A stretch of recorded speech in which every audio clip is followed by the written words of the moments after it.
Assalamualaikum warahmatullahi wabarakatuh teman-teman. Kembali lagi dengan mata kuliah Teori Ekonomi Makro Islam. Hari ini kita akan membahas tema mengenai kebijakan moneter ekonomi Islam.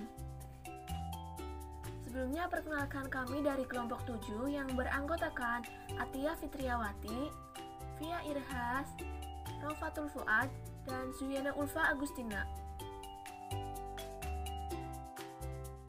Topik pembahasan yang akan kita bahas pada pertemuan kali ini yang pertama, konsep dasar kebijakan moneter, yang kedua, manajemen moneter konvensional dan Islam, yang ketiga, kebijakan moneter Islam menurut Masudul Alam Qudri, yang keempat, instrumen kebijakan moneter konvensional dan Islam, dan yang terakhir, implementasi kebijakan moneter Islam.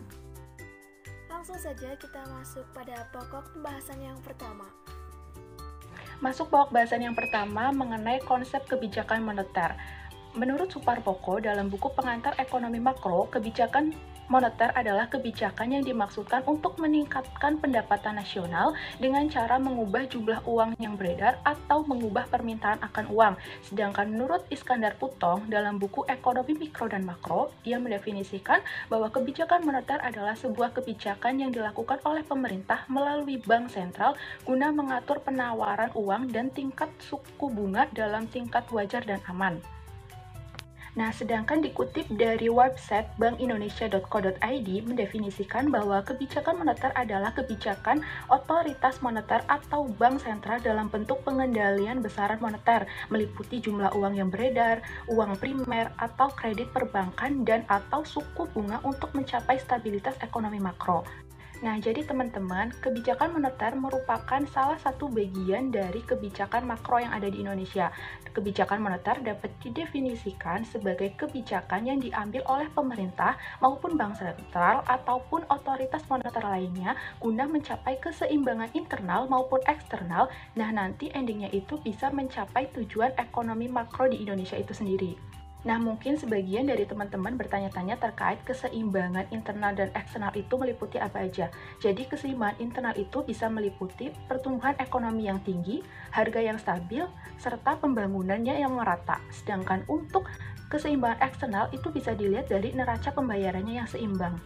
Selanjutnya, kebijakan moneter itu dapat dilakukan dengan dua cara. Yang pertama ada cara langsung dan juga ada cara tidak langsung. Lalu apa sih yang dimaksud dengan cara langsung dan tidak langsung?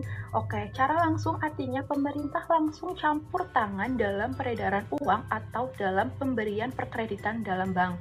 Sedangkan cara tidak langsung artinya cara ini dilakukan oleh bank sentral dengan cara mempengaruhi bank-bank lain dalam memberikan kredit. Nah, ada dua jenis kebijakan moneter di sini. Yang pertama, kebijakan moneter ekspansif dan kebijakan moneter kontraktif.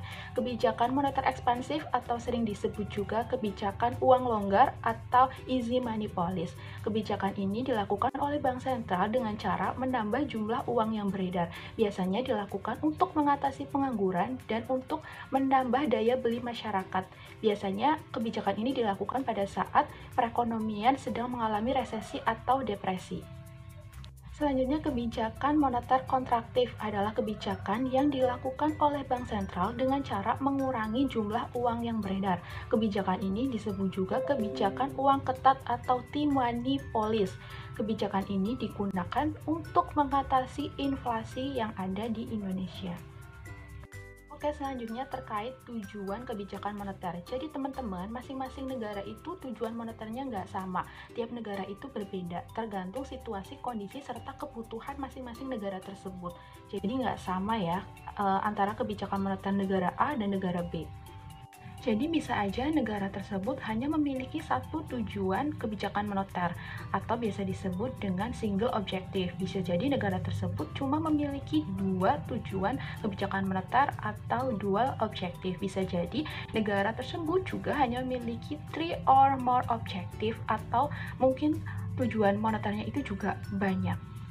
Nah, Apa sih yang dimaksud dengan satu tujuan, dua tujuan, tiga tujuan, atau mungkin lebih? Jadi sebuah negara bisa aja kebijakan moneternya itu hanya memiliki satu tujuan. Ya mungkin aja hanya untuk stabilitas harga, mungkin juga hanya untuk stabilitas ekonomi.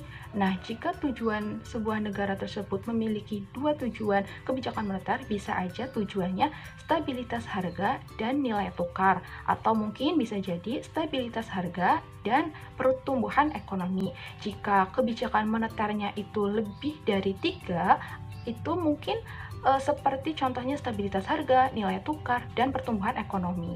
Nah, untuk tujuan kebijakan moneter di negara berkembang itu lumayan sama.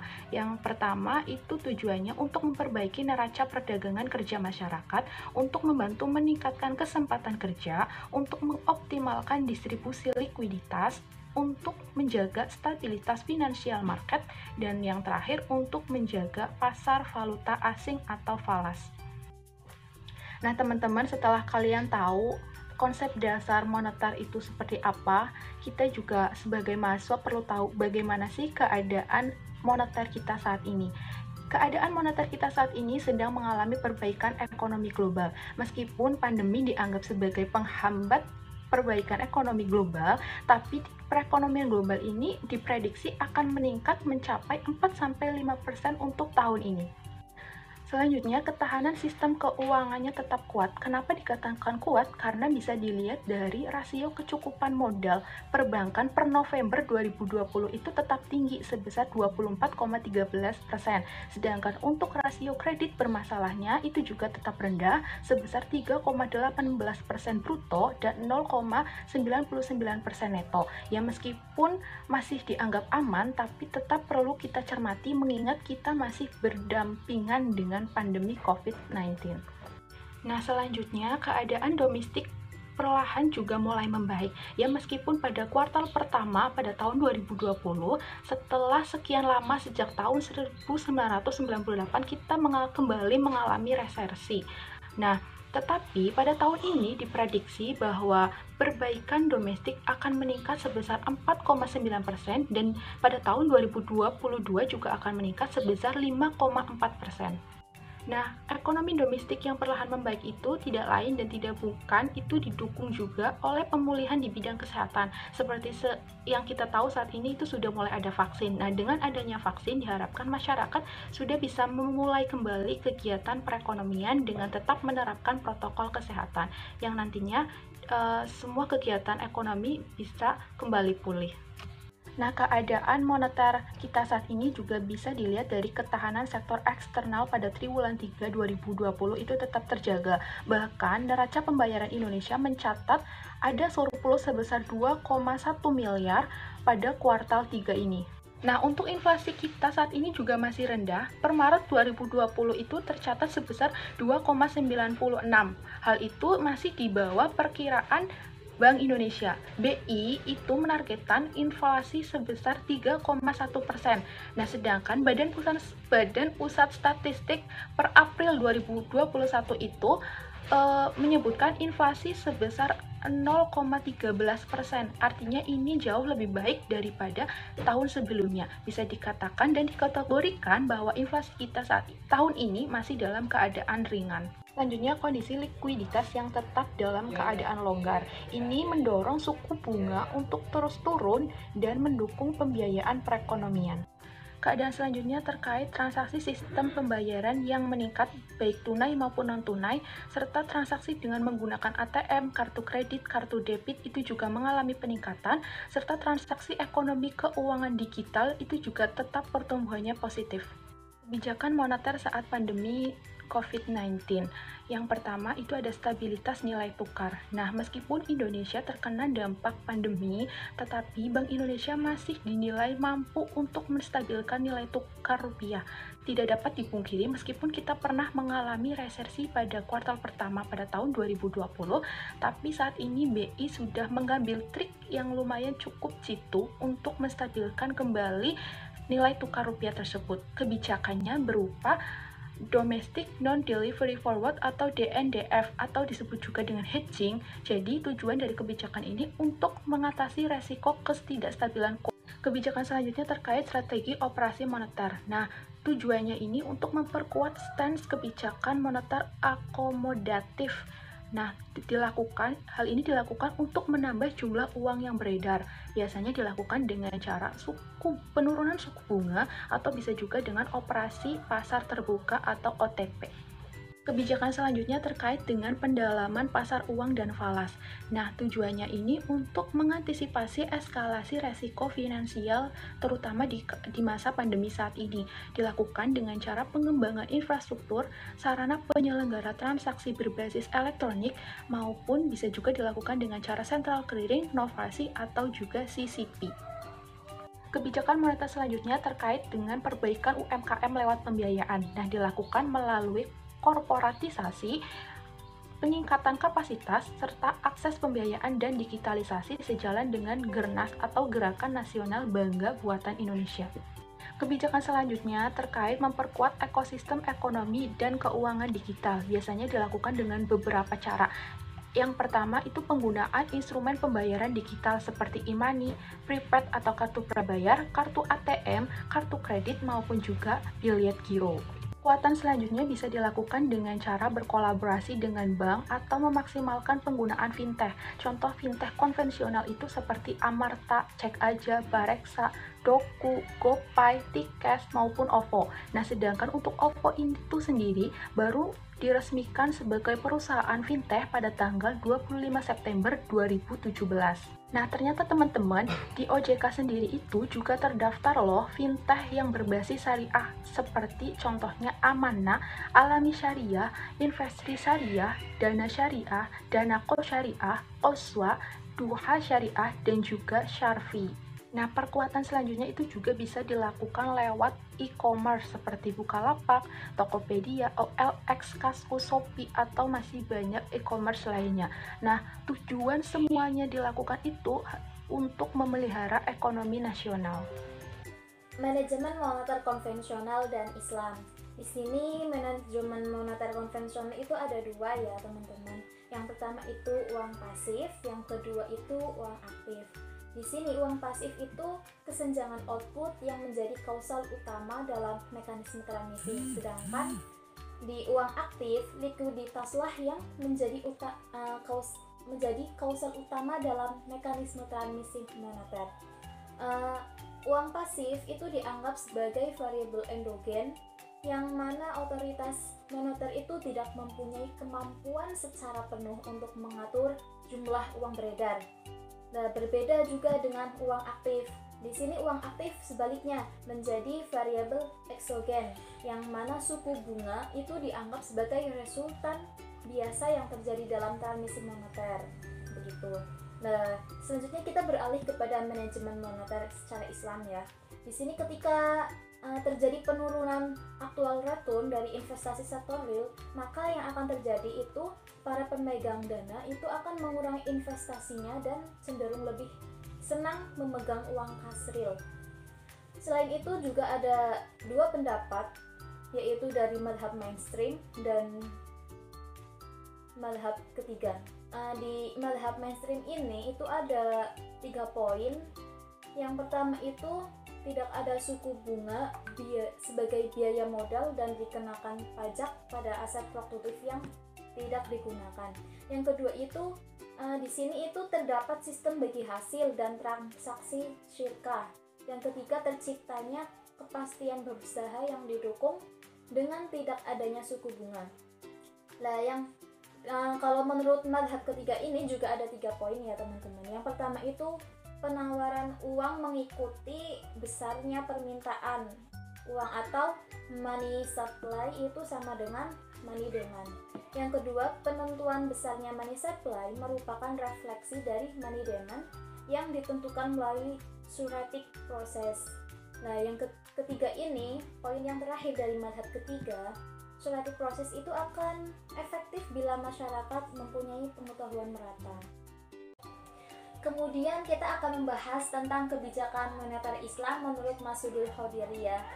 Sebelumnya, siapa itu Masudul Alam Khudori? Beliau ini merupakan profesor Universitas Chesterton, Nova Scotia yang berada di Kanada. Selain itu, beliau juga memiliki beberapa buku yang mana salah satunya membahas tentang teori ekonomi Islam. Masudul Alam Khodari ini memiliki pandangan yang berbeda dengan ekonom yang lainnya, di mana menurut beliau itu sifat dan penggunaan uang itu digunakan dengan pendekatan yang didasarkan oleh teori Islamic Political Economy. Sementara para ekonomi yang lain itu masih menggunakan pendekatan teori ekonomi semata. Di samping itu juga Khodari melakukan pendekatan epistemologi menyangkut fungsi uang yang menunjukkan bahwa makna uang adalah sebagai standar pembayaran dan penilaian atas usaha-usaha real. Menurut Khodari, dalam transaksi pasar, uang itu sangat diperlukan sebagai alat untuk menilai harga barang. Ketika transaksi antar barang yang sama itu diwajibkan dengan cara tunai yang harus dilakukan seketika. Sedangkan transaksi antar barang-barang yang tidak sama itu dapat dilakukan dengan cara kredit dan sewa beli, atau juga dapat pula dilakukan dengan kerjasama berupa partisipasi modal dan pembiayaan bersama. Hal ini itu dapat memungkinkan terwujudnya sebuah sistem moneter yang non-riba. Masuk pada pokok pembahasan yang keempat, yaitu mengenai instrumen kebijakan moneter konvensional dan Islam. Di sini terdapat 3 instrumen. Yang pertama itu giro wajib minimum, yang kedua adalah tingkat diskonto, dan yang terakhir merupakan operasi pasar terbuka.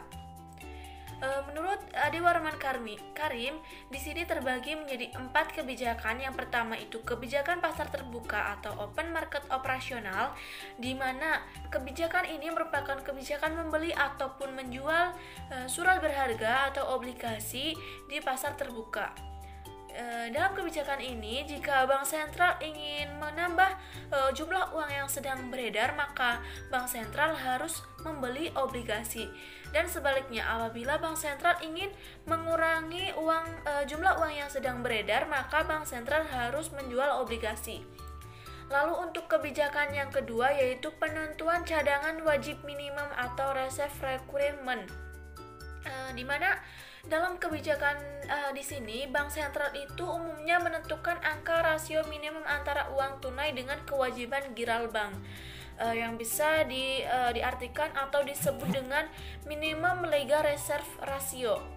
Jadi apabila bank sentral itu menurunkan angka tersebut dengan uang tunai yang sama, maka bank sentral itu justru dapat menciptakan uang dengan jumlah uang yang lebih banyak daripada sebelumnya. Lalu untuk poin kebijakan yang ketiga, yaitu penentuan discount rate, atau dalam hal ini bank sentral itu kan merupakan sumber dana ataupun sumber uang dari bank-bank umum lainnya ataupun bank komersial. Jadi di sini itu bank komersial itu dapat meminjam dana ataupun uang dari bank sentral dengan tingkat suku bunga yang lebih sedikit di bawah dari suku bunga kredit jangka pendek yang biasanya berlaku di pasar bebas. Lalu untuk poin yang keempat atau kebijakan yang keempat, yaitu kebijakan moral suasion atau kebijakan bank sentral yang bersifat persuasif, di mana kebijakan di sini bersifat himbauan ataupun bujukan moral kepada bank. Selanjutnya kita akan membahas mengenai instrumen kebijakan moneter secara Islam. Di PowerPoint sudah dipaparkan ada mazhab alternatif, di mana mazhab ini melalui syuratik proses, yaitu proses diambil berdasarkan musyawarah sehingga terjadinya kesepakatan ataupun harmonisasi antara kebijakan moneter dengan sektor real. Lalu yang kedua yaitu mazhab kedua, di mana mazhab ini itu memaksimalkan sumber dana yang sudah ada agar dapat dialokasikan pada kegiatan ekonomi yang lebih bermanfaat atau lebih produktif. Lalu di sini juga terdapat penjelasan menurut Capra, di mana mekanisme instrumen kebijakan moneter secara Islam di sini terbagi menjadi 6 elemen. Yang pertama yaitu target pertumbuhan peredaran uang dan juga high powered money, di mana pertumbuhan peredaran uang dengan pertumbuhan high powered money di sini itu dalam sirkulasi dan deposito pada bank sentral. Jadi bank sentral itu harus mengawasi secara ketat bagaimana pertumbuhan high powered money yang dialokasikan untuk pemerintah, bank komersial, dan juga lembaga-lembaga keuangan yang harus sesuai dengan proporsinya masing-masing. Jadi sesuai proporsi masing-masing itu ditentukan berdasarkan bagaimana kondisi ekonomi dan sasaran dalam perekonomian Islami pada saat itu. Lalu untuk elemen yang kedua yaitu saham publik terhadap deposito atas unjuk atau uang giral, di mana dalam kebijakan yang kedua ini saham itu harus dalam jumlah tertentu, di mana demand deposito pada bank-bank komersial itu maksimalnya harus 25%. Jadi jumlah 25% itu harus diserahkan kepada pemerintah untuk pembiayaan atau membiayai proyek-proyek sosial yang nantinya bersifat produktif atau menguntungkan pemerintah. Lalu poin yang ketiga yaitu cadangan wajib resmi, di mana bank komersial itu harus memiliki jumlah cadangan wajib dalam jumlah tertentu di bank sentral. Jadi bank komersial itu harus memiliki tabungan atau cadangan di bank sentral. Lalu untuk poin yang keempat yaitu pembatasan kredit, di mana pembatasan kredit di sini itu menentukan batasan kredit yang boleh dilakukan oleh bank komersial terhadap bank sentral. Jadi bank komersial itu dapat memberi jaminan bahwa jaminan itu menciptakan kredit sesuai dengan target moneter dan menciptakan kompetisi yang sehat antara bank sentral dan juga bank komersial. Lalu untuk yang kelima yaitu alokasi kredit yang berorientasi pada nilai, di mana realisasi di sini itu kredit harus meningkatkan kesejahteraan masyarakatnya. Jadi alokasi kreditnya itu harus mengarah pada optimalisasi produksi dan distribusi barang dan jasa yang diperuntukkan oleh sebagian besar masyarakat. Lalu untuk poin yang keenam atau poin yang terakhir yaitu teknik lain. Contohnya di sini seperti government deposito, terus mengatur nilai tukar mata uang. Ya, kita lanjutkan materi selanjutnya. Tadi sudah dipaparkan perihal instrumen kebijakan moneter Islam. Selanjutnya kita lanjutkan bagaimana sih implementasi dari instrumen kebijakan moneter itu sendiri. Jadi teman-teman bisa lihat sendiri di PPT ada tiga poin. Yang pertama itu ada Sundan, di mana Sundan itu memiliki instrumen-instrumen bank sentral atau yang biasa disebut sebagai BOS. Yang pertama itu adalah reverse recruitment, di mana setiap bank itu harus menyadangkan pada simpanan BOS sedikitnya itu 20%. Jadi dana simpanan masyarakat itu mengecualikan dana simpanan investasi yang akan direfleksikan pada akhir bulan. Yang kedua itu ada bank-bank konvensional yang harus mencapai pada memelihara rasio likuiditas sebesar 10% dari dana tabungan bentuk mata uang lokal. Jadi kalau tadi di OMO itu ada 20%, jadi di bank-bank konvensional itu mencakup sebesar 10%. Yang kedua itu ada Iran. Jadi instrumen di Iran juga ada beberapa. Yang pertama reverse recruitment. Kalau yang tadi di Sundan itu juga ada reverse recruitment, tapi di sini tuh rasionya antara 10% sampai 30%. Kalau yang tadi itu hanya 20% saja. Yang kedua adalah adjust open market operasional. Jadi pada dasarnya OMO itu tidak dapat efektif digunakan jika pada negara yang pasar keuangannya itu belum berkembang. Yang ketiga ada discount rate. Karena adanya pelanggaran terhadap riba, maka instrumen jenis ini tidak dapat digunakan seluas sistem di perbankan konvensional. Yang D ada credit selling untuk mengendalikan penciptaan uang pertumbuhan likuiditas oleh otoriter moneter itu sendiri. Jadi poin yang ketiga itu ada Indonesia. Jadi bank yang berdasarkan syariah Islam, Bank Indonesia menjalankan fungsinya itu kan sebagai bank sentral dengan instrumen, ada beberapa instrumen nih. Yang pertama ada giro wajib minimum yang biasa dinamakan juga sebagai starter reverse recruitment. Jadi apa sih yang dimaksud dengan giro wajib minimum? Ini adalah simpanan minimum bank-bank umum dalam bentuk giro pada Bank Indonesia yang sebesarnya ditetapkan oleh Bank Indonesia. Ya, kita ke slide terakhir, yaitu implementasikan kebijakan moneter Islam. Itu dilakukan oleh kedua dual bank system. Yang kedua itu dibutuhkannya instrumen lain agar seimbang. Jadi perlunya instrumen-instrumen lain agar dalam pengimplementasian kebijakan moneter itu dapat berjalan seimbang. Yang ketiga adalah bank syariah sebagai biobanking seperti yang tadi sudah dijelaskan pada slide sebelumnya. Yang terakhir nih, ada indikator atau variabel yang mempengaruhi keseimbangan dalam pasar uang. Jadi sekian dari kelompok kami. Jika teman-teman masih bingung nih, ada pertanyaan, bisa langsung memberi pertanyaan nanti pada saat kita presentasi di Google Meet.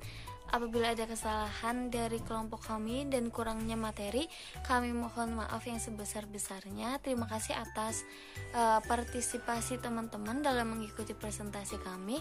Wassalamualaikum warahmatullahi wabarakatuh.